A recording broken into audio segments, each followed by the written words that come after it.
বিএনপির মধ্য এবং নিম্ন পর্যায়ের অনেক নেতাকর্মী নানা রকম অনিয়ম দুর্নীতির সাথে জড়াচ্ছেন, দখলবাজি, চাঁদাবাজি। বিএনপি নিজেই সেটা স্বীকার করে এবং তাদেরকে বহিষ্কার করেছে। তাতে এটা প্রমাণিত যে তারা এটাকে এন্ডোর্স করে এবং তারা ব্যবস্থা নেয়। নানা রকম উল্টোপাল্টা মন্তব্যের কথাও আমরা জানি, কিন্তু যখন বিএনপির সর্বোচ্চ পর্যায় থেকে এমন সব মন্তব্য করা হয় যেগুলো আসলে অন্তত 5 আগস্ট পরবর্তী সময়ে আমাদের রাজনীতির যে পেরিমিটার আমরা ঠিক করব, আমাদের লিবারেল ডেমোক্রেসি, তার বাইরে চলে যায়, বিএনপির উচিত এই ব্যাপারগুলোতে সতর্ক থাকা। এটা একেবারে খুবই খুবই জরুরি ব্যাপার। বিএনপির নেতাদের, সিনিয়র নেতাদের অন্তত মুখের লাগাম টানা উচিত বলে আমি মনে করি। বেশ কিছুদিন ধরেই এই ঘটনাটা ঘটছে, আমি ওগুলার খুঁটিনাটি তুলে আনছি না। বেশ কয়েকজন সর্বোচ্চ পর্যায়ের নেতার মন্তব্য নিয়ে তীব্র সমালোচনা এবং বাদানুবাদ হয়েছে, শোকজ করা হয়েছে, এগুলো ঘটেছে। সম্প্রতি দুটো মন্তব্য, জনাব মির্জা আব্বাসের এবং জনাব হাবিবুর রহমান হাবিবের মন্তব্য নিয়ে কয়েকটা কথা একটু বলা দরকার। জনাব মির্জা আব্বাস বলেছেন, আগের সরকার শেখ হাসিনা বাংলাদেশের 12টা বাজিয়ে দিয়েছে আর এই সরকার বাংলাদেশের 24টা বাজিয়ে দিয়েছে। ভেতরে পড়ে দেখলাম মানে এই সরকার শেখ হাসিনার চাইতেও দেশে খারাপ জায়গায় নিয়ে গেছে। এটা একটা মন্তব্য। জনাব হাবিবেরটাই আসলে বেশি আলোচিত হয়েছে, আমি সেটাতেও আসবো। এখন শেখ হাসিনার চাইতেও খারাপ হয়ে গেছে এই সরকার, এই ধরনের মন্তব্য আমরা করব কিনা? এই সরকারের অনেক সমালোচনা আছে, আনডাউটেডলি এই সরকার অনেক কিছু করতে পারেনি, যা যা করার ছিল। এমনকি বিএনপির সাথেও তার বিমাতা সুলভ আচরণ আছে বলে আমি মনে করি। আমি নিজে সেটা ব্যাখ্যা করেছি একজন অ্যানালিস্ট হিসাবে, কোনো সন্দেহ নাই। কিন্তু এই জায়গায়ও বিএনপির সর্বোচ্চ পর্যায়ের একজন নেতা এই সরকারকে আওয়ামী লীগের চাইতে খারাপ এই পর্যায়ে নিয়ে যেতে পারেন কিনা, নেওয়া উচিত কিনা, সেটা নিয়ে প্রশ্ন হওয়া দরকার আছে। জনাব আব্বাস আগেও আমরা যতদূর মনে করতে পারি একই ধরনের মন্তব্য করেছেন। আমরা একটা কথা খেয়াল রাখবো, এই সরকারকে বিএনপিও কিন্তু স্টিল অন করে। বিএনপি এই সরকারকে এখনো ডিনাউন্স করেনি যে আমরা এই সরকারের সাথে নেই। তাই যদি হয়, এই সরকারের সমালোচনার ধরনটাও এমন হতে হবে যেটা এই সরকারকে শুদ্ধ করা, ঠিক করার জন্য। এটা এমন কিছু হয়ে যাওয়া উচিত না যেটা বিরোধীরা হাতে অস্ত্র তুলে দেয়। বাংলাদেশে শেখ হাসিনার সঙ্গে গুরুত্বপূর্ণ ভূমিকা পালন করা কিছু অ্যাক্টিভিস্ট আছেন, 5 আগস্টের পর থেকেই এমন সব সমালোচনা এমন ঢঙে, এমন টোনে করছেন যেটা আসলে আওয়ামী লীগের হাতে অস্ত্র তুলে দেয়। আমরা সমালোচনা করে, আমি প্রচুর সমালোচনা ডক্টর ইউনূসের করেছি, সেই সূত্রে এনসিপির করেছি, অন্যান্য দলেরও করেছি, কিন্তু ডক্টর ইউনূসের এই সমালোচনা নিয়ে আমি পজিটিভ রিয়াকশন পাইনি, এটা ট্রু। কিন্তু একই সাথে আমি এই কথা সবসময় বলার চেষ্টা করি যে এই সরকারটাকে আমরা ওন করি। সুতরাং ডক্টর ইউনূসের সরকার হাসিনার চাইতে খারাপ হয়ে গেছে, এই মন্তব্যগুলো ঠিক না, কোনোভাবেই ঠিক না। এই মন্তব্যগুলো আসা উচিত না। এই সরকার সব শেষ পর্যন্ত সব ব্যর্থতার পর এখনো ইলেকশনের পথে আছে এবং ইলেকশনটা করে দিয়ে তারা যদি যেতে পারেন, উইল বি ফাইন। এই সময় পর্যন্ত এই সরকারের পাশে থাকা উচিত, যতদিন না অন্তত সরকার ইলেকশনকে পিছিয়ে দিতে চায় বা বাতিল করে দিতে চায়, ঝুলিয়ে দিতে চায়, এই রকম কোনো কিছু যদি সামনে না আসে। এই ধরনের মন্তব্য খুবই সিরিয়াসলি পরিত্যাজ্য বলে আমি মনে করি। যেমন হাবিব ভাইয়ের সাথে দীর্ঘদিন টকশো করি, অত্যন্ত সজ্জন মানুষ, এবং হাবিব ভাইয়ের ব্যাকগ্রাউন্ডও আমরা অনেকে জানি নিশ্চয়ই। 90-এর যে অভ্যুত্থান হয়েছিল তাতে ছাত্রদের যে জোট শেষ পর্যন্ত হয়, তাতে অত্যন্ত গুরুত্বপূর্ণ ভূমিকা তিনি পালন করেন। তিনি ছাত্র লীগের পক্ষ থেকে তখন ছিলেন সভাপতি বা সাধারণ সম্পাদক, আমি ভুল নিশ্চিত নই, দুটোর একটা ছিলেন তিনি। তারপর তিনি বিএনপির রাজনীতিতে আসেন এবং গণতন্ত্রের জন্য লড়াই করা মানুষ, এটা ফর শিওর।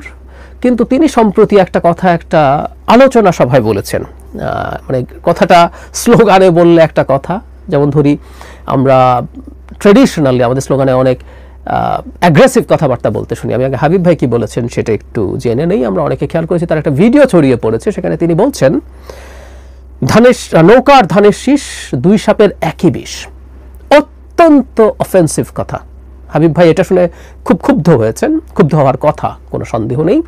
এর আগে কিছুদিন আগে পাথর দিয়ে যখন একজনকে হত্যা করা হলো, তখন ঢাকায় সাধারণ স্টুডেন্টরা, এগুলো জামাত শিবির, আমরা সাধারণ স্টুডেন্ট দেখলেই এটা জামাত শিবির হিসাবে পড়ে নেব, তারা মিছিল বের করেছে। আওয়ামী লীগ গেছে যেই পথে, বিএনপিও যাবে সেই পথে। বিএনপিকে আওয়ামী লীগের সাথে মিলিয়ে ফেলার একটা প্রবণতা দেখতে পাচ্ছি আমরা। বিএনপির বিরোধীরা রাজনীতি করবে, বিএনপি চাঁদাবাজি করে, বিএনপি নিজেদের মধ্যে এত খুনাখুনি করেছে, বিএনপি আসলে দেশে সুশাসন হবে না, বিএনপি আগে এই করেছিল, সব কিছু রাজনীতিতে আসলে আসবে। একটা দল তার প্রতিপক্ষ, তার প্রতিদ্বন্দ্বী যে আছে তার সমালোচনা করবে, তার ভুলগুলো তুলে ধরেই তো সে নিজকে বেটার দাবি করবে, এগুলো ঠিক আছে। কিন্তু বিএনপিকে আওয়ামী লীগের পাল্লায় ফেলার একটা প্রবণতা দেখছি, এটা বিভৎস, এটা নোংরা, এটা অন্যায়। আওয়ামী লীগের মতো একটা মাফিয়া দলের সাথে বিএনপিকে তুলনা করা। যাই হোক, এটা শুনে হাবিব ভাই খারাপ লেগেছেন। তারপর তিনি যেটা বলেছেন এটা বিভৎস, কিন্তু উনি মিন করেছেন আমরা সেটা বলবো না। উনি বলেছেন যেরকম কেউ যদি বলে হাতের কাছে দা ছুরি কুড়াল যাই পায় তার জিব্বাটা কেটে কালো কুত্তাকে খাইয়ে দিতে হবে, মামলা হলে তার নামে হোক। এখন হাবিব ভাই কি রিয়েলি এটা মিন করেছেন? আমি মনে করি না উনি এটা করেছেন, এটা আহ্বান করেছেন। ওই যে আমরা মিছিলে একসময় বলতাম অমুকের চামড়া তুলে নেব আমরা, অমুকের চামড়া তুলে নেব আমরা বলতে কি আমরা আসলে মিন করে গিয়ে তার চামড়া তুলে নিয়ে আসবো?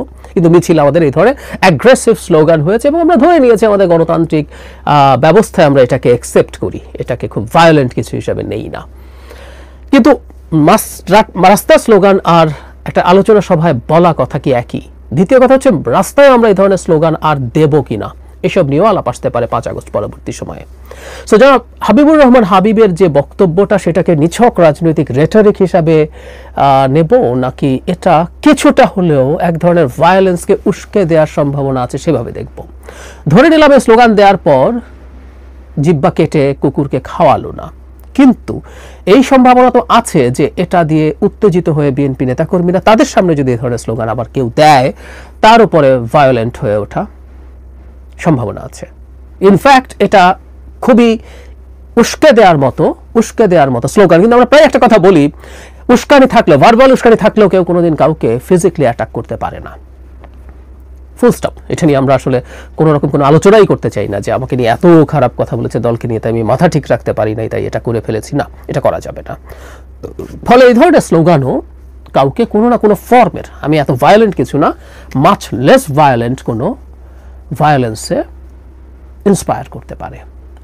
এই ধরনের বক্তব্য অত্যন্ত কঠোরভাবে নিয়ন্ত্রণ করা দরকার বলে আমি মনে করি, আমি বিশ্বাস করি। একটা কথা বিএনপিকে মনে রাখতে হবে, বিএনপি কিন্তু খুবই সার্ভেইলেন্সের নিচে আছে, বিএনপি মাইক্রোস্কোপের নিচে আছে, বিএনপি ধারণা করতে পারছে না হয়তো। দেশের ভেতরে তার প্রতিদ্বন্দ্বীরা তার প্রতিটা খুঁটিনাটি তথ্য জনগণের সামনে যেমন তুলে ধরবে, তারা বহির্বিশ্বের কাছেও তুলে ধরবে। বিএনপি যখন ক্ষমতায় আসতে চায়, বিএনপি ক্ষমতায় আসবে একটা ফেয়ার ইলেকশন হলে, কোনো সন্দেহ নেই। কিন্তু সেই বিএনপি এসে কি করবে না করবে এই ধরনের একটা ন্যারেটিভ তারা তৈরি করতে চায়, সেটা তারা করছে। হাবিব ভাইয়ের এই বক্তব্যটা ছড়িয়ে দিয়ে প্রত্যেককে মোটামুটি একই ধরনের আলাপ তোলার চেষ্টা করছেন। ক্ষমতায় আসার আগে এই ধরনের কথা বলছেন, ক্ষমতায় গেলে তারা না জানে কি করেন। এটা বহির্বিশ্বেও যাচ্ছে। আমি জানি না বিএনপির সর্বোচ্চ পর্যায়ের নেতারাও এভাবে এগুলো দেখছেন কিনা। খুব জরুরি। বহির্বিশ্ব দেখছে বললে আমরা শেখ হাসিনার মতো নিশ্চয়ই বলবো না বহির্বিশ্ব দেখছে তো কি হয়েছে, এটা আমাদের দেশ, আমরা আমাদের মতো করবো না। এটা আমাদের মতো হয় না।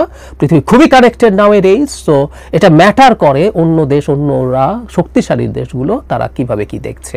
সুতরাং বিএনপিকে খুবই সতর্ক হতে হবে সব বিবেচনা। আর যদি সেটা নাও হয়, আমরা বাংলাদেশে একটা নতুন রাজনীতির কথা বলছি, উনি এই বক্তব্যের সমালোচনা করা খুবই জরুরি ছিল এবং গণতান্ত্রিকভাবে যুক্তি দিয়ে, কেন বিএনপি এবং আওয়ামী লীগ একই না, কোনোভাবেই না, হতে পারে না, সেটা দিয়ে তার যুক্তি দিয়ে বোঝানো দরকার ছিল। তার বিপরীতে তিনি যে ধরনের বক্তব্য দিচ্ছেন, এটা রেটরিক্যালিও যদি দিয়ে থাকেন, এগুলো ঠিক হয় না। আমাদের বর্তমান বাংলাদেশের রাজনীতিতে এই ধরনের স্লোগান আমরা পরিত্যাজ্য মনে করি। এর আগেও যখন বিভিন্ন মিছিল থেকে, তথাকথিত সাধারণ ছাত্রদের মিছিল থেকে জনাব তারেক রহমানের বিরুদ্ধে বিভৎস নোংরা স্লোগান দেওয়া হয়েছিল, আমরা সেটারও খুব কঠোর প্রতিবাদ করেছি যে মিছিলে এই ধরনের স্লোগান হতে পারে না, হওয়া উচিত না। প্রত্যেকটারই একটা সীমা আছে, সেগুলো দেয়া যাবে না।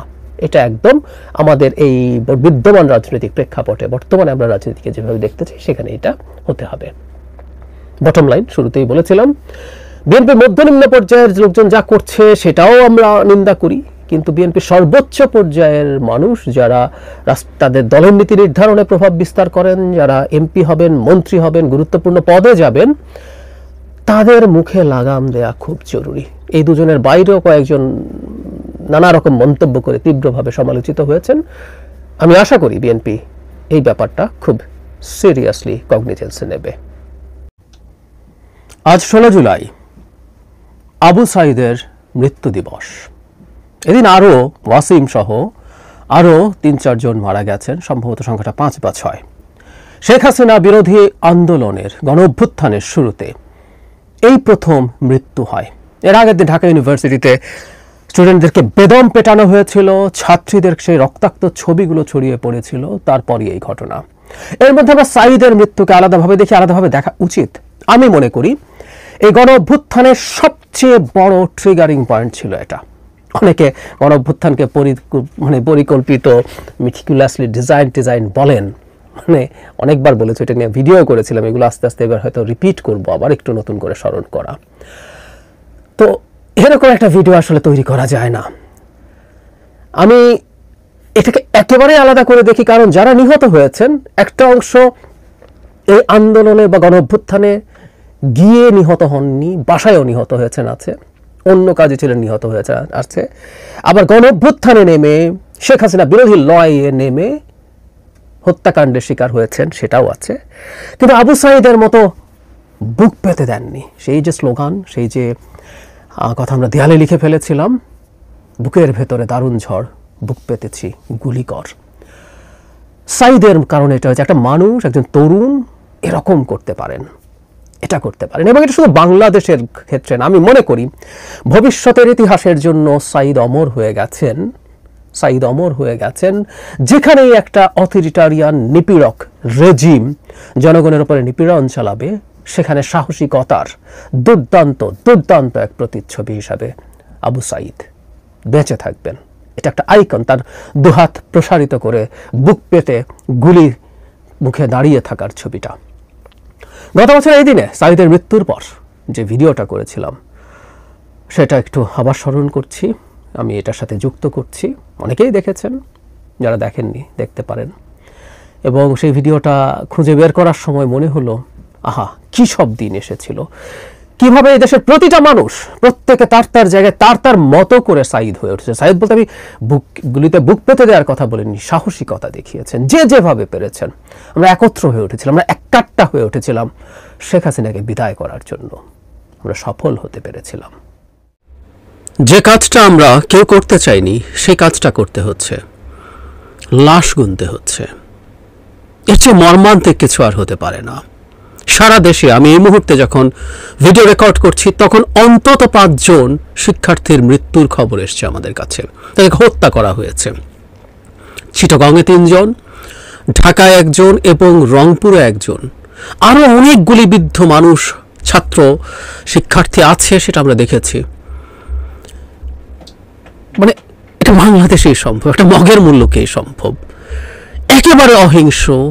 একেবারে অহিংস একটা নিয়মতান্ত্রিক আন্দোলন, কলেজ ভার্সিটির, আজকে তো কলেজ এবং স্কুলের শিক্ষার্থীরাও রাস্তায় নেমেছিল, তাদের উপরে এটা করা হয়েছে। এবং আমরা অনেকে অনুমান করছিলাম এমন কিছু হতে পারে, এবং যেভাবে ছাত্রলীগকে লেলিয়ে দেওয়া হয়েছে, এটা একেবারে অনেক উঁচু জায়গা থেকে সিদ্ধান্ত নিয়ে কাজটা করা হয়েছে।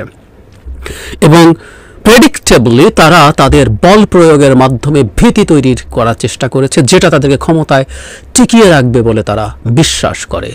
কি করবে, কি হবে, ডিফারেন্ট আলোচনা, আলাদা করে কথা বলবো। কিন্তু আমি একটা বিশেষ লাশকে নিয়ে, বিশেষ মৃত্যুকে নিয়ে কথা বলতে চাই।